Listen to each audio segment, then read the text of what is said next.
Bueno, continuando con nuestro libro de Irving de Yalom, El Enigma de Spinoza. Continuemos. Vamos a iniciar lo que es el capítulo número 17.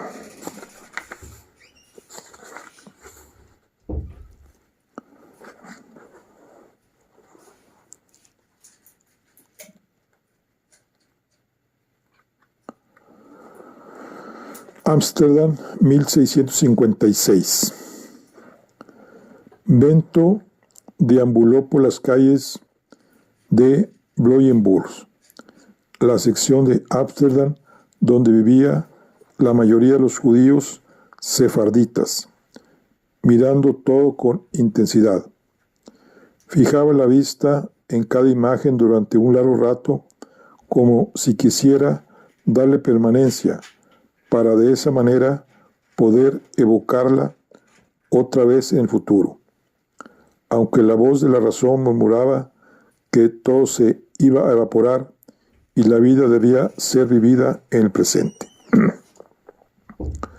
Cuando Bento regresó a la tienda, Gabriel, con expresión de alarma en los ojos, dejó caer la escoba y corrió hacia él. Bento, ¿dónde has estado? Todo este tiempo estuviste hablando con el rabino. Tuvimos una charla larga y poco amistosa, y una vez terminada me puse a caminar por la ciudad, tratando de serenarme. Te contaré todo lo que ocurrió, pero quiero contárselo también a Rebeca, todos juntos. Ella no va a venir, Bento, y ahora es algo más que solo su enojo contigo. Ahora se suma el enojo de su marido. Desde que Samuel terminó sus estudios rabínicos el año pasado, ha tomado una postura cada vez más fuerte y le ha prohibido a Rebeca verte. Vendrá si tú le dices cuán grave es el asunto. Bento tomó a Gabriel por los hombros con ambas manos y lo miró a los ojos.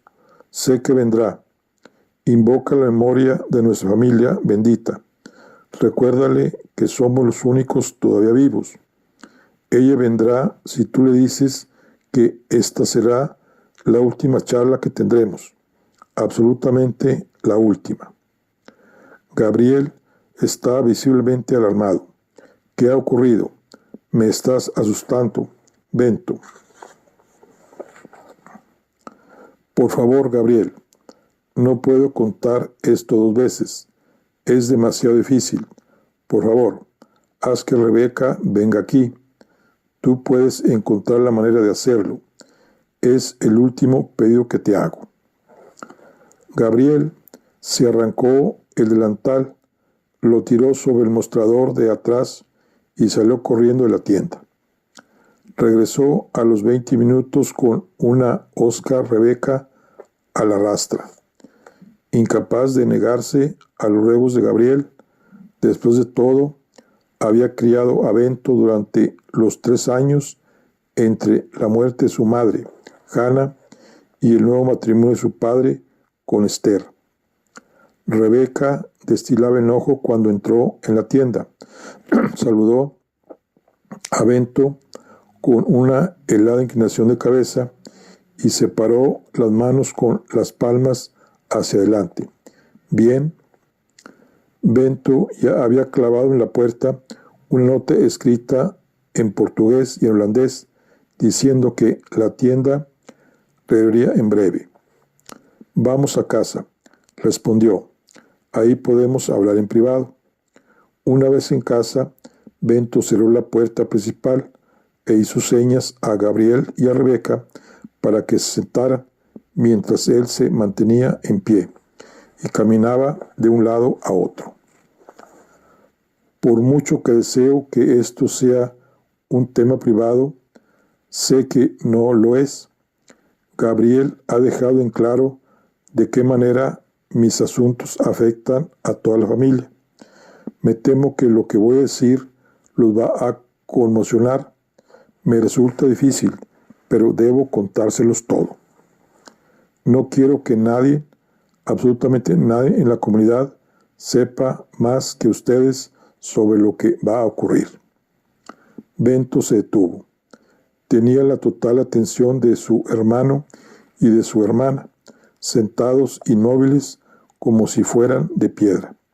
Bento suspiró hondo. Iré directamente al grano.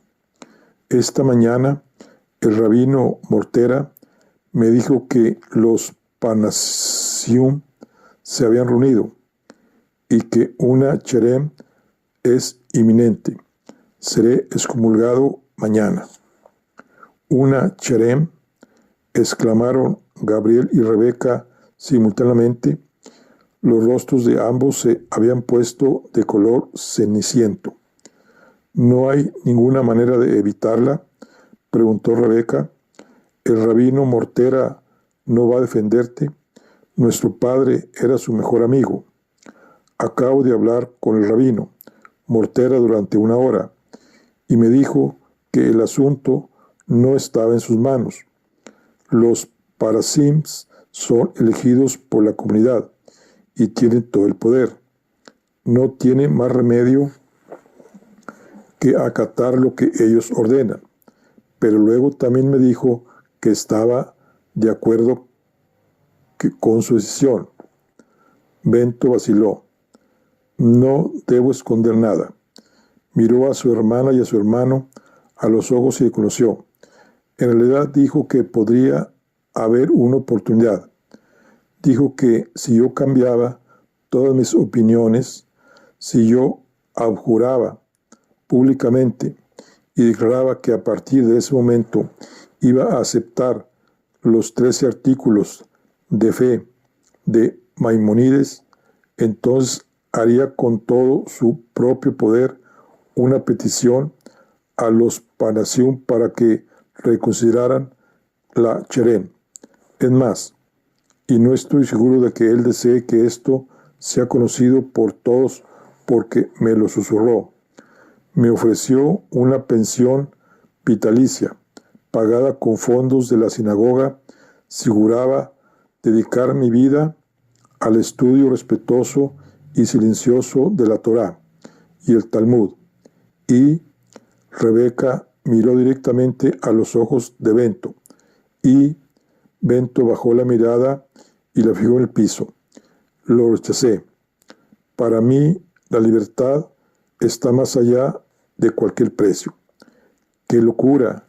Piensa en lo que estás haciendo. La voz de Rebeca era casi un chillido. Santo cielo, hermano, ¿qué te ocurre? ¿Has perdido la cordura? Se inclinó hacia adelante como si quisiera escapar de la habitación. Rebeca, Bento se esforzó por mantener la voz serena. Esta es la última vez probablemente dicha, que estaremos uno con el otro.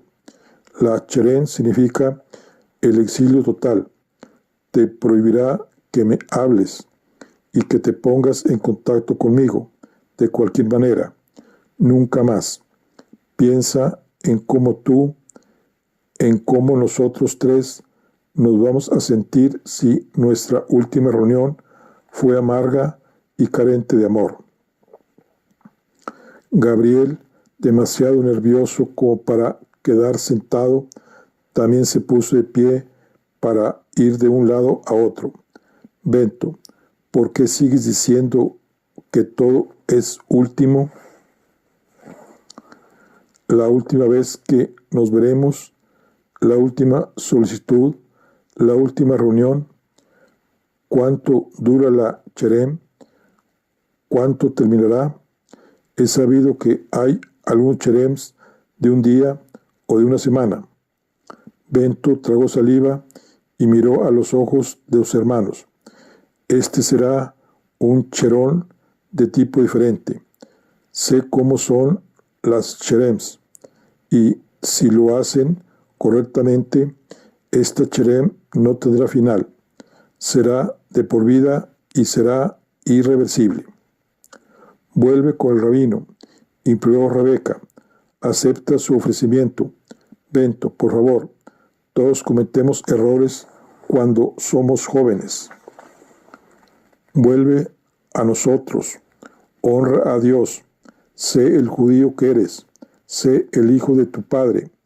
El rabino Mortera te dará un estipendio vitalicio. Puedes leer, estudiar, hacer lo que quieras, pensar lo que quieras. Solo debes guardártelo para ti mismo.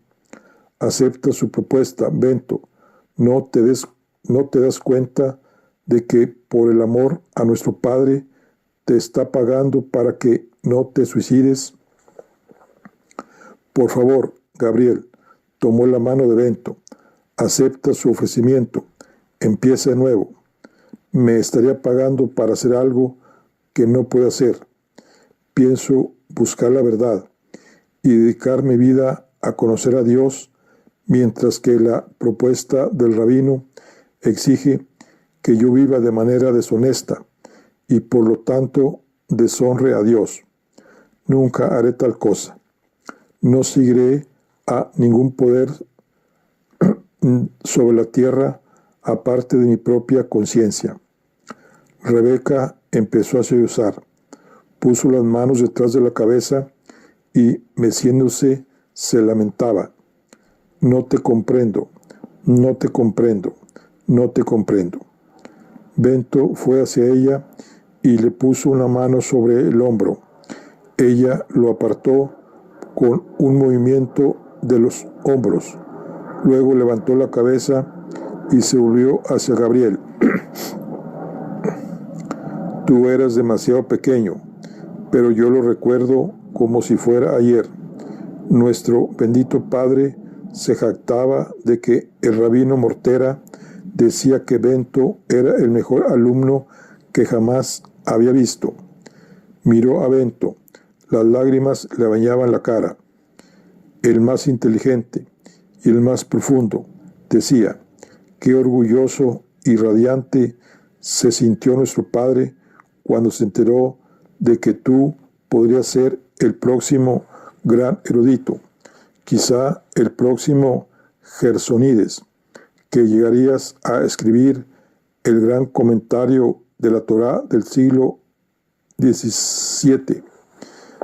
El rabino creía en ti, decía que tu mente lo retenía todo y que ninguno de los ancianos de la sinagoga podía enfrentarte en un debate.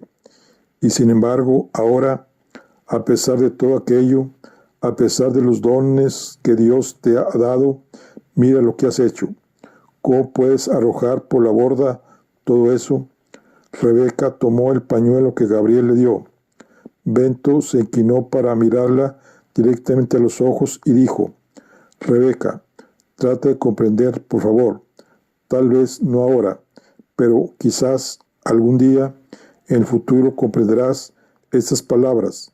Seguí mi propio camino gracias a esos dones, no a pesar de ellos. ¿Lo comprendes? Debido a mis dones, no a pesar de ellos. No, no lo comprendo y nunca lo comprenderé, aunque te he conocido desde que naciste, aunque los tres dormimos en la misma cama durante muchos años después de la muerte de nuestra madre. Lo recuerdo, intervino Gabriel. Recuerdo que dormíamos juntos y tú nos leías historias de la Biblia y les enseñabas en secreto a leer a Rebeca y a Miriam. Recuerdo que decías que era muy injusto que a las niñas no les enseñaran a leer. Se lo conté a mi marido, agregó Rebeca. Le cuento todo. Le conté cómo nos enseñabas y nos leías, y lo cuestionabas todo, todos los milagros, y cómo solías interpelar a nuestro padre con preguntas. Padre, padre, ¿eso realmente ocurrió? Recuerdo que nos leíste el relato de Noé y el diluvio, y luego le preguntaste a nuestro padre si Dios podía realmente ser tan cruel. Le preguntaste por qué los ahogó a todos y cómo empezó otra vez la raza humana, y también ¿con quién podían casarse los hijos de Noé? La misma pregunta que hiciste sobre Caín y Abel. Samuel cree que esas fueron las primeras señales de tu mal, una maldición desde el nacimiento. A veces pienso que yo soy la culpable. Le confesé a mi marido que solía reírme nerviosamente ante lo que tú decías, ante todos sus comentarios blasfemos. Tal vez yo te animé a pensar así. Bento sacudió la cabeza. No, Rebeca, no te culpes por mi curiosidad. Es mi naturaleza. ¿Por qué tratamos de culparnos por cosas que ocurren por razones ajenas a nosotros? Recuerda cómo nuestro padre se culpó por la muerte de nuestro hermano. ¿Cuántas veces le escuchamos decir que si no lo hubiera enviado a Isaac a hacer las entregas de granos de café en otros vecindarios, nunca se habría contagiado de la peste? Es el curso de la naturaleza. No podemos controlarla.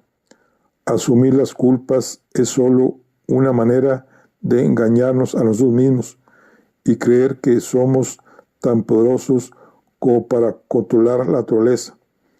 Y Rebeca, por favor, te aseguro que respeto a tu marido. Samuel es un buen hombre. Lo que ocurre es que no estamos de acuerdo acerca de la fuente del conocimiento. No creo que cuestionar las cosas sea una enfermedad. La obediencia ciega sin cuestionamientos es la enfermedad. Rebeca no tuvo respuesta. Los tres quedaron en silencio, hasta que Gabriel preguntó: Bento, ¿un cherem para siempre? ¿Existe tal cosa? Nunca me enteré de que existiera eso. Estoy seguro de que eso es lo que harán, Gabriel. El rabino Mortera dice que deben hacerlo para demostrarles a los holandeses que podemos gobernarnos a nosotros mismos. Tal vez sea lo mejor para todos. Eso los unirá a ti y a Rebeca, a la comunidad. Ustedes tendrán que asociarse a los demás y obedecer la Chernem. Ustedes deben ser parte del rechazo. Ustedes, como todos los demás, deben obedecer la ley y evitar verse conmigo. ¿Mejor para todos, Bento?, preguntó Gabriel. ¿Cómo puedes hablar de ese modo? ¿Cómo puedes ser mejor para ti? ¿Cómo vas a ser mejor vivir entre gente que te desprecia? No me quedaré aquí, viviré en otro lugar. ¿Dónde podrías ir a vivir? Quiero saber, Rebeca, ¿estás pensando en convertirte al cristianismo? No, quédate tranquila por eso. Encuentro mucha sabiduría en las palabras de Jesús. Son similares al mensaje principal en nuestra Biblia, pero nunca voy a seguir las ideas supersticiosas acerca de un Dios que, al igual que cualquier ser humano, tiene un hijo y lo envía a una misión para salvarnos. Como todas las religiones, incluyendo la nuestra, los cristianos imaginan a un Dios que tiene atributos, necesidades y deseos humanos. Pero, ¿dónde vivirás si vas a seguir siendo judío?, insistió Rebeca. Un judío solo puede vivir con judíos. ¿Encontraré alguna manera de vivir sin una comunidad judía? Bento, tú puedes ser un superdotado, pero eres también un niño candoroso, observó Rebeca. ¿Lo has pensado bien? ¿Te has olvidado de Uriel de Costa? ¿Quién?, preguntó Gabriel. Da Costa era un hereje que recibió un cherem del rabino Modena, el maestro del rabino Mortera, explicó Rebeca. Tú eras todavía un bebé, Gabriel.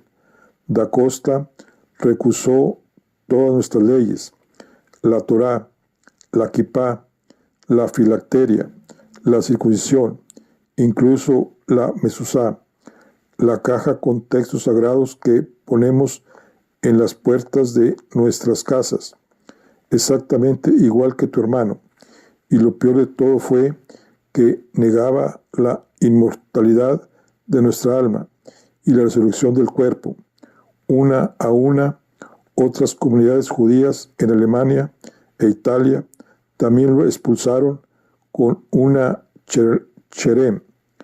Nadie lo quería aquí, pero seguía implorando que lo dejaran volver. Finalmente lo aceptamos. Luego empezó su locura otra vez, y otra vez pidió perdón, y en la sinagoga tuvo lugar una ceremonia de penitencia. Tú eras demasiado pequeño, Gabriel, pero Bento y yo presenciamos esa ceremonia juntos. ¿Lo recuerdas? Bento asintió con la cabeza y Rebeca continuó. En la sinagoga tuvo que dudarse y recibió 39 terribles latigazos en la espalda. Y luego, después de terminada la ceremonia, tuvo que echarse en la entrada para que todos los feligreses lo pisotearan al salir. Además, todos los niños lo persiguieron y lo escupieron. Nosotros no fuimos con ellos porque nuestro padre no lo permitió. Al poco tiempo tomó una pistola y se disparó en la cabeza. Eso es lo que ocurre, agregó, volviéndose hacia Bento. No hay vida fuera de la comunidad. Él no pudo hacerlo, y tú tampoco podrás. ¿Cómo vas a vivir? No tendrás dinero, no te permitirán tener negocios en esta comunidad. Además, a Gabriel y a mí nos prohibirán ayudarte. Miriam y yo lo juramos a nuestra madre que los cuidaríamos a ustedes dos, y cuando Miriam sintió que se moría, me pidió que me ocupara de ti y de Gabriel, pero ahora ya no puedo hacer nada más. ¿Cómo vas a vivir? No lo sé, Rebeca. Mis necesidades son pocas, tú lo sabes. Mira, extendió el brazo señalando toda la habitación. Puedo arreglarme con poco, pero respóndeme, ¿cómo vas a vivir sin dinero, sin amigos? Estoy pensando en trabajar con vidrio para ganarme la vida, puliendo lentes. Creo que puedo ser bueno en eso. ¿Vidrio para qué? Anteojos, lentes de aumento, tal vez incluso telescopios. Rebeca miró asombrada a su hermano. ¿Un judío que pule vidrios? ¿Qué te ha ocurrido, Bento? ¿Por qué estás tan raro? ¿No tienes interés en la vida real, ni en una mujer, una esposa o una familia? Solé decir siempre cuando éramos niños que querías casarte conmigo, pero hace años, desde tu bar Miswak, nunca más volviste a hablar de matrimonio, y nunca te escuché decir que te interesaba alguna mujer. Eso es anormal. ¿Sabes lo que pienso? Creo que nunca te recuperaste de la muerte de nuestra madre. Tú la viste morir, respirando con dificultad y luchando por un poco de aire. Fue horrible. Recuerdo que me tomabas la mano en la barcaza fúnebre que llevaba su cuerpo al cementerio de Bet Jaim, en Ouderdek. Aquel día no dijiste ni una palabra. Tenías la mirada fija en el caballo que tiraba de la barcaza a lo largo del canal. Los vecinos y los amigos gemían y se lamentaban, tan fuerte que los policías holandeses subieron y nos hicieron callar. Y luego, durante toda la ceremonia del entierro, mantuviste los ojos cerrados, como si te hubieras quedado dormido de pie. ¿No vistes cuando dieron 7 vueltas con el cuerpo de nuestra madre? Te pellizqué cuando fue colocada en el suelo. Abriste los ojos y estabas atemorizado. Trataste de escapar cuando todos empezamos a arrojar puñados de tierra sobre ella. Tal vez fue demasiado. Tal vez quedaste muy malherido por su muerte. Apenas hablaste durante semanas después de aquello. Tal vez nunca lo superaste y no quieres arriesgarte a querer otra mujer. No quieres correr el riesgo de otra pérdida, de otra muerte como esa. Tal vez sea por eso que no dejas que nadie te importe. Bento sacudió la cabeza. Eso no es verdad, Rebeca. Tú me importas y Gabriel me importa. No volver a verlos nunca más va a ser doloroso. Hablas como si yo no fuera humano. Rebeca continuó como si no lo hubiera escuchado. Creo que tú no te has recuperado de todas las muertes. Cuando murió nuestro hermano Isaac, no diste muestras de sentimientos, como si ni siquiera comprendieras lo que está ocurriendo. Y luego cuando nuestro padre te dijo que debías interrumpir tus estudios rabínicos para encargarte de la tienda, tú simplemente asentiste con un movimiento de cabeza. En un instante toda tu vida cambió y sin embargo simplemente lo aceptaste con un movimiento de cabeza, como si se tratara de un asunto de poca importancia. Esto no tiene sentido, intervino Gabriel. La pérdida de nuestros padres no es la explicación. Yo he vivido con esta misma familia, he sufrido las mismas muertes y no pienso de la misma manera que Bento. Yo quiero ser judío, quiero una esposa y una familia. ¿Y cuando, dijo Benton, me escuchaste decir que una familia no era importante? Me alegro muchísimo por ti, Gabriel. Me encanta la idea de que tengas tu familia.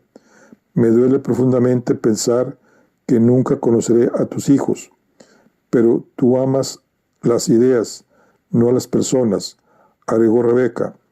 Tal vez eso te viene por el modo en que nuestro padre te crió. ¿Recuerdas el tablero de miel? Bento hizo un gesto de asentimiento.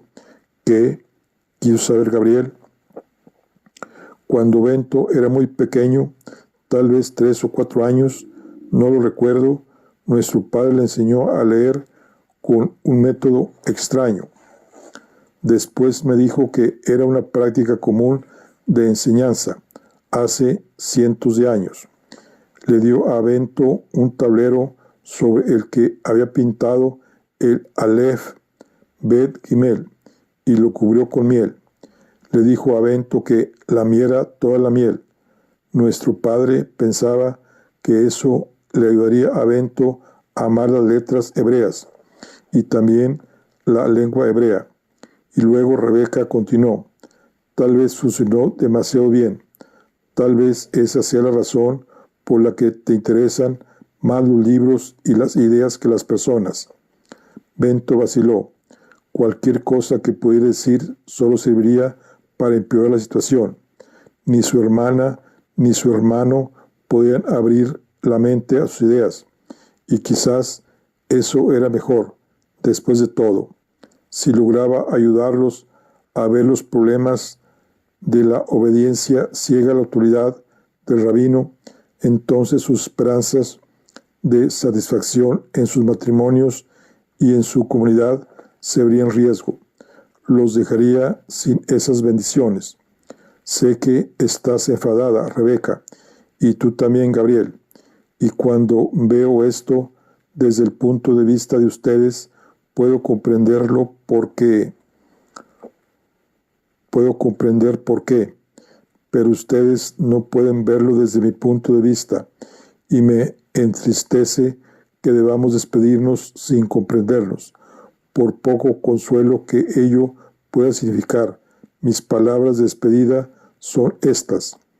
Les prometo que llevaré una vida santa y seguiré las palabras de la Torá, amando a los demás, no haciendo ningún daño, siguiendo el sendero de la virtud y dirigiendo mis pensamientos hacia nuestro Dios infinito y eterno. Pero Rebeca no estaba escuchando. Tenía más que decir. Piensa en tu padre, Bento. No yace junto a sus esposas, ni junto a nuestra madre, ni junto a Esther.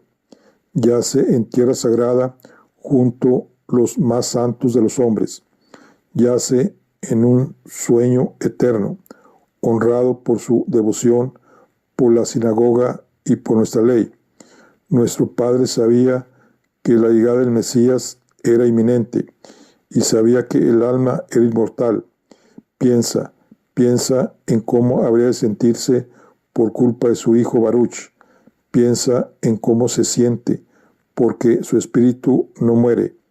Se cierne sobre todo. Ve, conoce la herejía de su hijo predilecto. Te maldice en este momento. Bento no podía contenerse. Estás haciendo precisamente lo que los rabinos y los eruditos hacen, y en eso es precisamente donde ellos y yo nos separamos. Todos ustedes proclaman con total certeza que el espíritu de nuestro Padre me mira y me maldice. ¿De dónde viene esa certeza? No de la Torá. Conozco ese texto de memoria y no contiene ni una palabra al respecto. No existe la menor prueba para lo que dices acerca del espíritu de nuestro Padre. Ya sé que has escuchado esos cuentos de hadas de boca de nuestros rabinos, pero ¿acaso no ves que ello está al servicio de sus propios objetivos? Nos controlan por el miedo y la esperanza, el miedo a lo que vendrá después de la muerte y la esperanza de que si vivimos de una manera especial, una manera que sea buena para la comunidad y para que continúe la autoridad de los rabinos, disfrutaremos de una vida dichosa en el mundo por venir. Rebeca se había puesto las manos sobre las orejas, pero Bento simplemente habló más alto. Te digo que cuando el cuerpo muere, el alma muere. No hay ningún mundo por venir. No permitiré que los rabinos o cualquier otro me prohíban razonar, porque es solamente a través de la razón que podemos conocer a Dios. Y esta búsqueda es la única fuente verdadera de la santidad de esta vida. Rebeca se puso de pie y se preparó para partir. Se acercó a Bento y lo miró a los ojos. Te amo como alguna vez fuiste en nuestra familia, dijo, y lo abrazó. Y ahora lo abofeteó con fuerza en la cara. Te odio. Tomó a Gabriel de la mano y lo arrastró afuera de la habitación.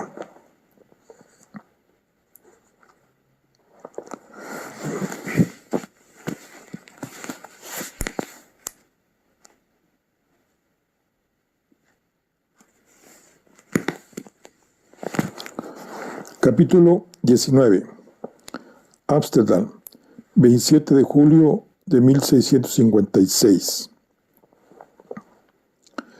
El exterior de la sinagoga de Talmud Torah, la sinagoga más importante de los judíos sefarditas, se parecía al exterior de cualquier otra casa, sobre la Hougrach, una avenida grande y muy activa, donde vivían muchos de los judíos sefardistas de Ámsterdam, pero con su lujoso mobiliario morisco, el interior de la sinagoga era parte de otro mundo.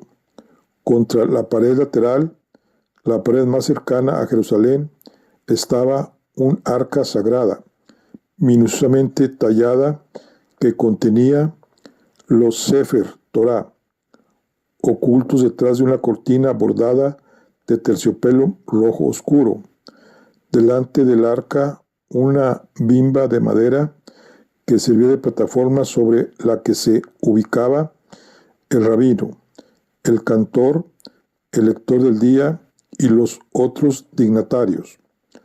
Todas las ventanas estaban cubiertas con pesadas cortinas bordadas con aves y enredaderas que impedían que cualquier transeúnte pudiera ver el interior de la sinagoga. La sinagoga cumplía funciones de centro social judío, escuela de hebreo y casa de oración para los más simples servicios matutinos, para las más largas ceremonias del Sabbat y para las festivas celebraciones de los días sagrados. No muchas personas asistían con regularidad a los breves servicios de las oraciones de los días de semana. A menudo había solamente 10 hombres, el miniyam o quórum requerido, y si no había 10 varones presentes, entonces se realizaba una urgente búsqueda en la calle para reunir más hombres. Las mujeres, por supuesto, no podían ser parte del miniyam. En la mañana del jueves 27 de julio de 1656, sin embargo, no había 10 silenciosos fieles piadosos, sino casi 300 miembros de la congregación, que se hacían oír cada uno en su asiento y cubriendo cada centímetro del área sin butacas de la sala. Ahí estaban no solamente los fieles habituales de los días de semana y los judíos del Sabbat, sino incluso también los judíos de los días sagrados a los que rara vez se veían por ahí. ¿Cuál era la razón para tanto bullicio y la tan importante concurrencia? Aquel entusiasmo estaba alimentado por la misma emoción, el mismo horror y oscura fascinación oscura que a lo largo de los siglos han enardecido a las multitudes que se precipitan a presenciar las crucifixiones, los ahorcamientos, las decapitaciones y los autos de fe. Por toda la comunidad judía de Ámsterdam se había corrido rápidamente la noticia de que Baruch Spinoza iba a ser excomulgado. Las cherems eran habituales en la comunidad judía del siglo XVII en Ámsterdam. Cada tantos meses se dictaban una cherem y todo adulto judío había presenciado muchas de ellas. Pero la gran multitud del 27 de julio no esperaba una cherner habitual. La familia Spinoza era bien conocida por todos los judíos de Ámsterdam. El padre de Baruch y su tío Abraham habían cumplido funciones varias veces en la Mahamad, la junta administrativa de la sinagoga, y ambos hombres yacían enterrados en el suelo más sagrado del cementerio, y es la caída en desgracia de los que están más arriba la que más ha excitado a las multitudes. El lado oscuro de la administración es la envidia combinada con la disconformidad respecto de la propia vida común. De antiguos orígenes, la cherem es mencionada por primera vez en el siglo II a.C., en la Mishnah, la más antigua recopilación escrita de las tradiciones rabínicas orales. En el siglo XV, el rabino Joseph Caro, en su influyente libro La Mesa Puesta, que había sido impreso muchas veces y era bien conocido por los judíos de Ámsterdam del siglo XVII, compiló un compendio sistemático de los pecados que merecían la cherem. El rabino Caro hizo una larga lista de pecados que justificaban la cherem, entre ellos los juegos de apuestas, los comportamientos lascivos, no pagar los impuestos, insultar públicamente a otros miembros de la propia comunidad, casarse sin el consentimiento paterno, cometer bigamia o adulterio, desobedecer una decisión de la Mahamad, ofender a un rabino, participar en una discusión teológica con gentiles, negar la validez de la ley oral rabínica y cuestionar la inmortalidad del alma o la naturaleza divina de la Torá. No era solamente el quién y el porqué de la inminente Cherem lo que estimulaba la curiosidad entre la multitud que llenaban la sinagoga de Talmud Torah. Los rumores presagiaban una extrema severidad. La mayoría de los cherems eran suaves reprimendas públicas que terminaban en una multa o el rechazo de la comunidad por varios días o semanas. En casos más serios que involucraban la blasfemia, lo habitual era la sentencia fuera más larga. En un caso fue de 11 años. De todas maneras, la reincorporación era posible siempre que la persona estuviera dispuesta a arrepentirse y aceptar alguna pena prescrita, por lo general pagar una multa grande o, como en el caso del infante Uriel de Costa, ser azotado públicamente.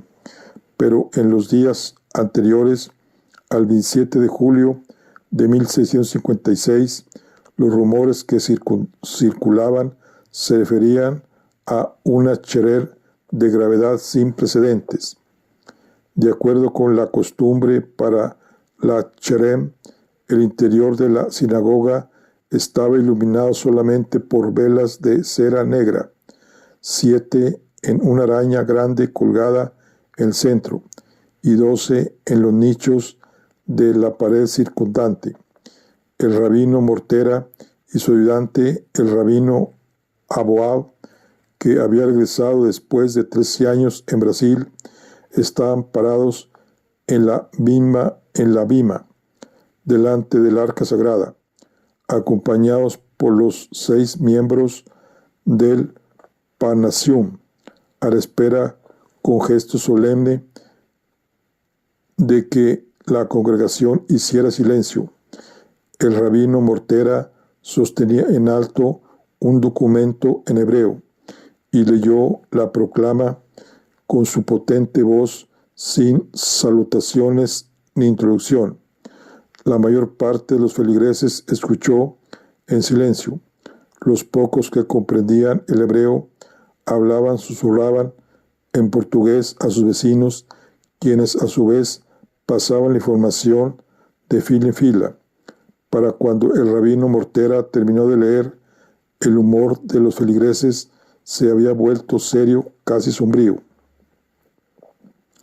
El rabino Mortera retrocedió 2 pasos, mientras el rabino Aboab se adelantó y empezó a traducir la cherer en hebreo, palabra por palabra al portugués.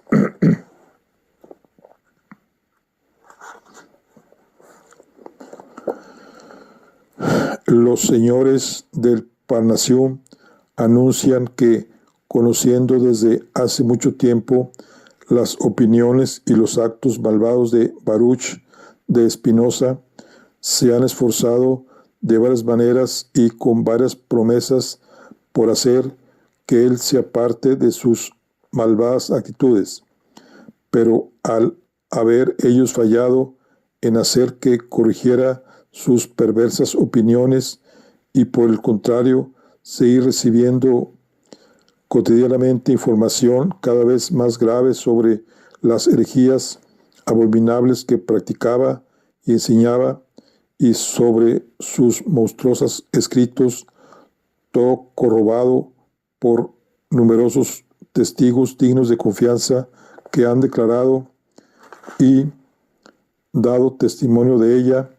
A este efecto, en presencia del mencionado Espinosa, quedaron convencidos de la verdad de ese asunto, y después de que todo esto fuera investigado en presencia de los honorables rabinos, ellos han decidido que el mencionado Espinosa debe ser excomulgado y expulsado del pueblo de Israel. Herejías abominables, actos malvados, escritos monstruosos, el murmullo se elevó de entre los feligreses. Asombrados miembros de la comunidad buscaban sus rostros unos a otros. Muchos conocían a Baruch Espinosa de toda la vida. La mayoría lo admiraban, y ninguno sabía nada de alguna participación suya en maldades, escritos monstruosos o herejías abominables.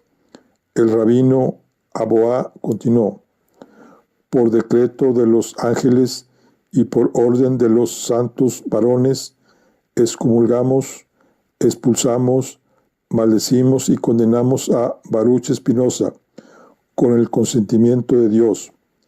Loado sea él, y con el consentimiento de toda la sagrada congregación, y delante de estos rollos sagrados, con los 613 preceptos que ahí están escritos. Lo maldecimos con la excomunión, con lo que Josué maldijo a Jericó, y con la maldición con la que Eliseo maldijo a los niños, y con todos los castigos que están escritos en el libro de la ley. Desde el sector para los hombres de la congregación, Gabriel buscó a Rebeca en el área de las mujeres, tratando de medir la reacción de ella ante tanta violencia, maldición a su hermano. Gabriel había presenciado algunos cherén antes, pero nunca uno con tal vehemencia, y luego se puso peor. El rabino Albolá continuó: maldito sea Barucho Espinosa de día y maldito sea de noche. Maldito sea cuando se acuesta y maldito sea cuando se levanta. Maldito sea cuando sale y maldito sea cuando entra. El Señor no le perdonará la vida, sino que luego la cólera del Señor y sus celos caerán sobre él. Y el Señor borrará su nombre de debajo del cielo, y el Señor lo separará por el mal, sacándolo de todas las tribus de Israel, de acuerdo con todas las maldiciones de la alianza que están escritas en este libro de la ley. Pero vosotros que seguís al Señor vuestro Dios, estáis todos vivos ese día. Cuando el rabino Abó se retiró, el rabino Mortera dio un paso adelante y lanzó una mirada severa a la congregación, como si quisiera mirar a los ojos a cada miembro. Luego, lentamente poniendo énfasis en cada sílaba, pronunció la exclusión: ordenamos que nadie debe comunicarse con Baruch Espinosa, ni por escrito, ni concediéndole favor alguno, ni permanecer bajo el mismo techo que él, ni a menos de 4 codos de distancia de él, ni leer cualquier tratado compuesto o escrito por él. El rabino Mortera inclinó la cabeza hacia el rabino Aboá. Sin decir una palabra, los hombres entrelazaron sus brazos y bajaron de la bima a la vez. Luego, seguidos por los 6 miembros del Parnasem, recorrieron el pasillo y salieron de la sinagoga.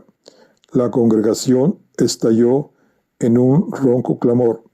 Ni siquiera los miembros mayores podían recordar una cherner tan dura.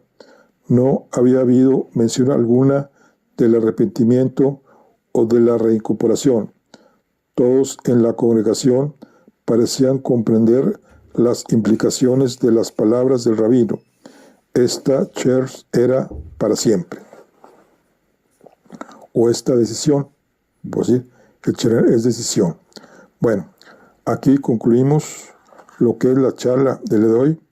Terminamos lo que es el capítulo 19. Nos vemos en la siguiente. Hasta luego.